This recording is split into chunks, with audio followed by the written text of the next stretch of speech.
რა არის მარიხუანა და რამდენად საზიანოა მისი მოქმედება ადამიანის ჯანმრთელობისთვის? ამ საკითხზე არაერთგვაროვანი მოსაზრებები ხშირად ისმის. მცენარის მავნეზე მოქმედებაზე, მოხმარების სიმპტომებსა და უარყოფით ასპექტებზე კი მედიკოსები ხშირად საუბრობენ. როგორც ცნობილია, მცენარის მოხმარება ფსიქოლოგიური დამოკიდებულების გარდა არაერთ პრობლემას იწვევს.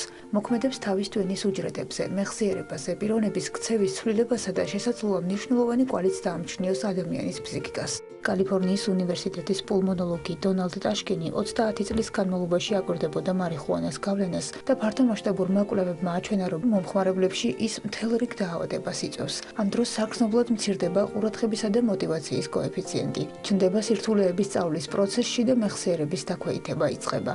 აღსანიშნავია, მცენარე მოქმედებს ტვინის იმ უბანზე, რომელიც პასუხისმგებელია სივრცით ორიენტაციაზე, მეხსიერების გადამუშავებასა და ინფორმაციის შენახვა რეპროდუქციაზე.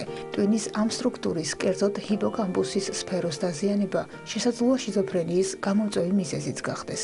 მარიხუანა უარყოფითად მოქმედებს არტერიულ წნევასა და პულსზე. მუდმივი შიმშილის შეგრძნება კი პრობლემას უქმნის საჭმლის მომნელებელ სისტემას.